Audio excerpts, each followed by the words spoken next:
Yeah, so it's been another interesting day on the fire. Um, got to spin weather, so I learned how to. Actually, let's go to this first. So, I was supposed to be spinning weather with somebody with experience to show me how to do it, and but I got with somebody else, but who also was experienced. And how do I begin to even explain? So we have to calculate something called probability of ignition. But in order to get probability of ignition, you need relative humidity. And that's a really difficult calculation because you have to know, like, first of all, how to calculate vapor pressure and things like that. And it's just, no, we're not doing that out here in the forest. Like, most of us are not that advanced at math. I looked up the equation and I'm like, yeah, no, I kind of forgot how to calculate vapor pressure. I think I used to know how to do it, and I don't even know if it's possible. Like, anyway, I'm sure it is. Like, I'll probably look it up at Google and be like, oh yeah, I remember. But anyway, I'm like, no, I'm not going there. So, basically, I looked up a table because my colleague was like, yeah, this is RH, and I'm like, no, this table is probability of ignition, and this one is good copy. Break. Long copy from how to find the right numbers for probability of ignition using RH and temperature differences between the wet bulb and the dry bulb. Anyway, okay, copy. And Arnold's off the line too. So basically, I'm like, no, there's nothing in our task book that says how to calculate or find the relative humidity using the dry and wet bulb. So I looked up a table on Google, and finally I found a good one, and I took a screenshot, and then we went off of those numbers. And finally, so I was going off those numbers. I'm still like, but what would a firefighter usually be doing? Because they're not using Google, they're using something else. Anyway, my crew left me up at the lookout without, and they said they're good. I just see where you're at, buddy. Sorry. We're staying here for another 40 minutes. We're just watching the green, making sure no smokes pop up, and then we're headed out at dark. 1945, start kicking resources out. Yeah, my wife. All right, I'm gonna be sitting here about 40 minutes more. Anyway, so where was I? So basically, my crew left me up at the lookout with another colleague who supposedly had experience doing this and that, and I didn't have any water. It's like I used up. What was that? I used somebody's horn. I used up all my water, like pulling hose lay out of the freaking canyon. Like, I went down the canyon, and I went back up the other side of the canyon, and my squad and I collected all the hose lay on the other side of the canyon, and we carried it up, and it was like pretty heavy. And we're going up steep freaking ravine. And I was in a hurry because my crew boss was like, Scott, get up here. I didn't drop my hose and just run up there. I took the hose up. I'm like, I need to burn off this coffee anyway. So I got what I wanted. Maybe a little bit too much. But I hauled ass up the hill, then up the fire line, up the ravine, then up the dozer line, which was like walking in sand. And then we got to the dozer line, and he's like, yeah, you're going to be spinning weather today with Fernando. Oh, she's doing weather? It calmed down quite a bit. Actually that wind shift probably helped out. It pushed it back on itself quite a bit up there and just burned again. So things are looking pretty good though. Yeah, let's go home. I'll probably make my Let's way get some up grub. there one more time. Anyway, nobody will be in line. So basically, I got left up there, and I used up all my waters on that hike, and they said they're gonna leave a truck, so I didn't like think to like grab waters or anything, and they just took all the trucks, and we were just left there stranded. So I didn't have any water. I had like 3 Gatorades. I'm like, yeah, I don't really like drinking Gatorade that much, unless I've had too much water. Then Gatorade is kind of good for those electrolytes, but I thought I needed more than water. It was kind of warm and dry today. We were sitting in the sun, spinning weather on top of a freaking bluff, 3,800 feet up over the fire. Well, maybe 2,000, maybe 1,000 feet above the fire, but the elevation is 3,800 feet. Anyway, so I'm out of water, and I'm pulling my hair out trying to figure out, oh, how in the hell to calculate RH? And we had the weather kit. We were spinning dry wet bulb, and we got that reading. We got the temperature reading. We got the wet bulb reading. We got the wind reading. I have an anemometer, so that was super easy. But I'm searching the book because everybody says it's in the book. Just look in the book, you'll find it. Okay. So I looked in the book, looked at every page, nothing about how to calculate or estimate RH. So I'm like, dang. Anyway, I found a table on Google, and I just used that table. I'm like, this seems legit, so let's use this table. And that's what I was using. And then I used that as well to that RH value to calculate the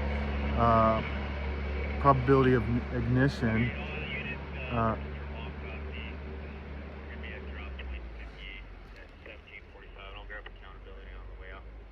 Okay, 1745 drop point 68. Okay.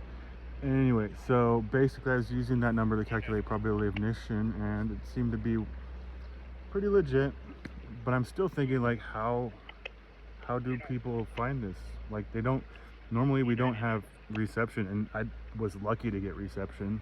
I had it for like 5 minutes. And so I'm like, if people don't have this chart or reception, how did they do it? So basically, long story short, sometimes a bad thing can turn into a good thing. So one of the tenders was watering roads, like keeping the dust down, and he came up to the bluff to like just chill and relax and maybe check out the fire, see what it was doing. And he was up there for like an hour, and I'm like, yeah, maybe I'm gonna ask him for some water. So I went up to him, I'm like, hey, what's up? He's like, I'm just taking a break from driving. I'm like, okay, cool. I don't care what you're doing. I just wanted to say hi. And by the way, my crew left me, and we're out of water. We just have Gatorades. We'll trade you these Gatorades for waters. And he's like, oh, come on. And he goes around it, and we come on the back, on the side of his vehicle. He opens the side, and he just hands me this bag of like 20 bottles of water. I'm like, I just need 4. Just need 4 bottles. He's like, no, take the whole bag. I'm like, don't you need water? And he's like, I got a cooler. So he's got a cooler full of water. I'm like, and we get water for free at camp, so you can just grab another one. Anyway, I'm like, all right. So I took all of his water, at least his non-chilled water, and I was like, by the way, do you know how to spin weather? And he's like, yeah.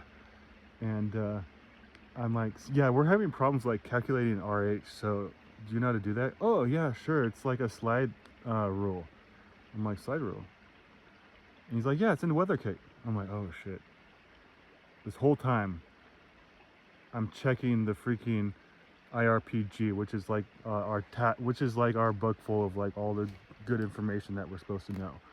And if we don't know, we'll just check that. I'm like, oh. And he's like, oh. He came over to our little station and bends down and pulls out this little like slide rule looking thing. And he's like, okay, what's your dry bulb? What's your wet bulb? And he just line that up. And then over here, this arrow will tell you the humidity. I'm like, bro, this bump. I was like, that's the easiest freaking thing I've ever heard. So basically you have a slide rule in your kit. And the cool thing was, so I checked that number, which was 44, RH of 44%. I checked that number with the table that I was using that I found online and took a screenshot of. So it's PDF, and I didn't really know how to download it on my iPhone. And it was 1% off. So I was actually found a good table, and I was using good information. 1% off. Yeah, can't complain about that. But anyway, it was really cool that finally, like, even Raymond before was confused. he wasn't with us, but he's like, yeah, it's in the book. It used to be, there used to be a table in the book, but the table was so freaking large that it didn't fit in the small little book. Like, let me show you this book. So he's like, yeah, it's in the book, it's in the book. But now it's not in the book. It used to be in the book, but it's not anymore. So I'm like, okay, I can see how you're confused because the old IRPG, this is it. The old, see that IRPG? I got that right. Incident Response Pocket Guide.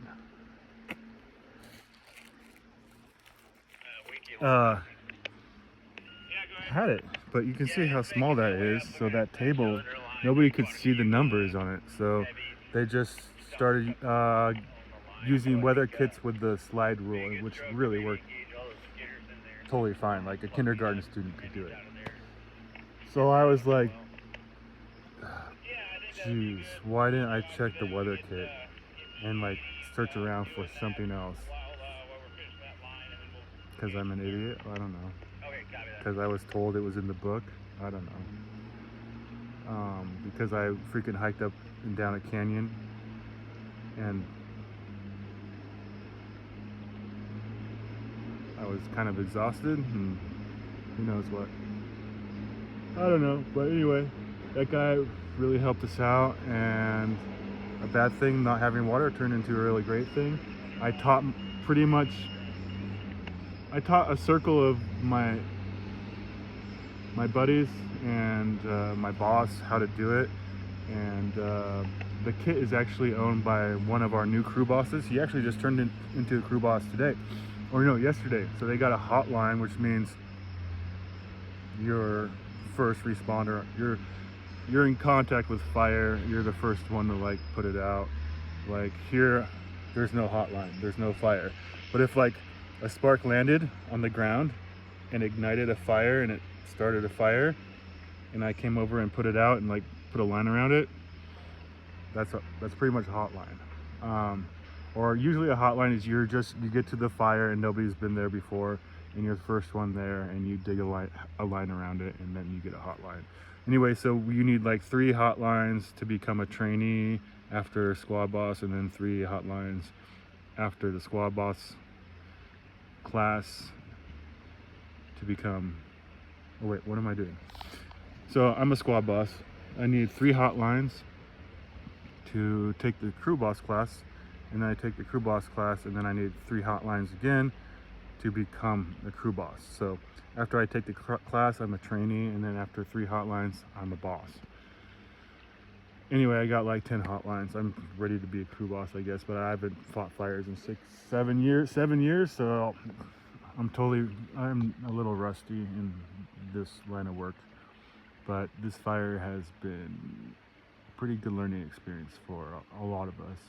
And none of us knew how to spin weather, which is like a common sense stuff. And I have a really good crew boss too. Like he's like giving a lecture like a professor. He's got a master's degree from Mexico in Spanish, and I understand Spanish because he speaks proper freaking Spanish. And he's intelligent, he gives lectures, and he knows like everything. But he didn't know how to spin the weather.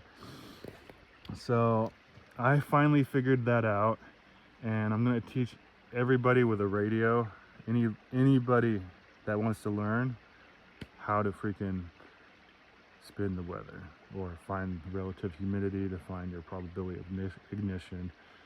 And yeah, today was, in that respect, today was a really good day. On top of that, it was really interesting so we were, after we pulled the hose, hiked in and out of that canyon.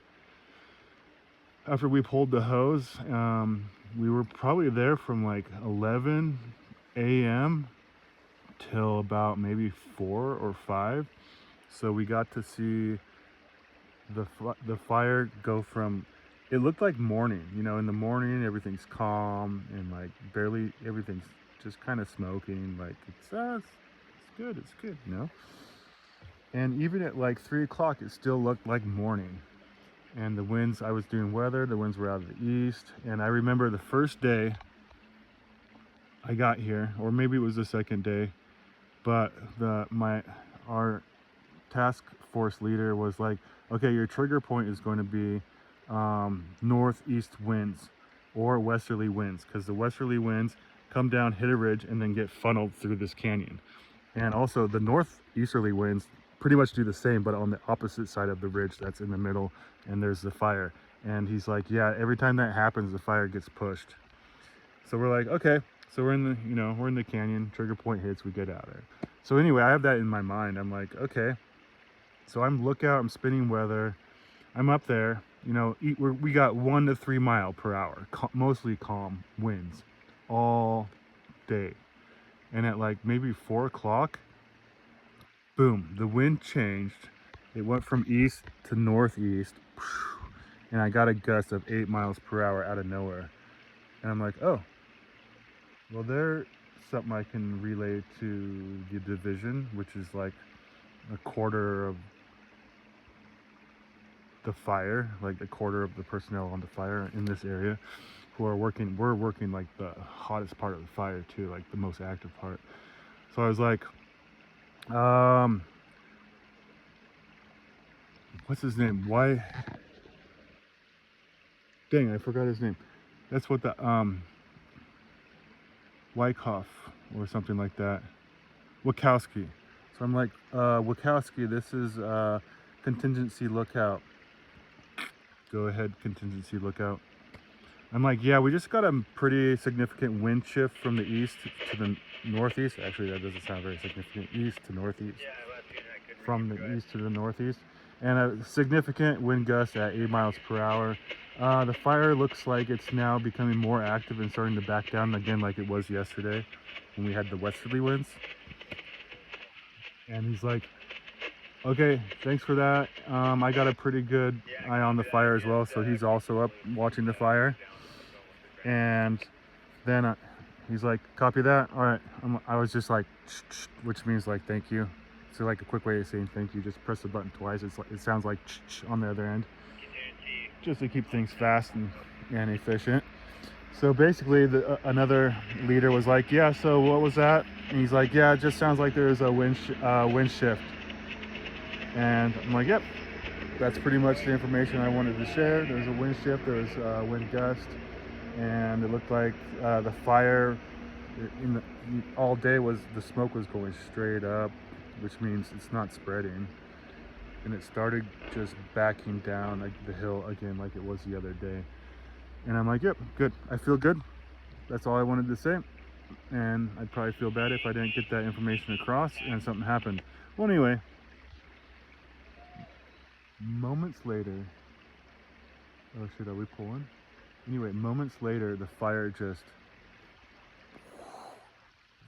freaking, is white smoke turned into black and brown smoke.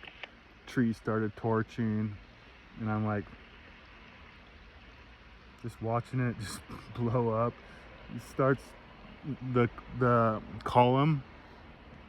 The column grew quite a bit, like this brown column of smoke forming this pyrocumulus cloud over us, like a thunderstorm. The fire was forming like a thunderstorm over us. I got a video of it, and I'm like, yep, them northeasterly winds, son. That's what it's all about. That's what's doing it. So yeah, we have a new team, but Duvall's an older task force leader. I'm sure he's relayed that information to the new leaders here.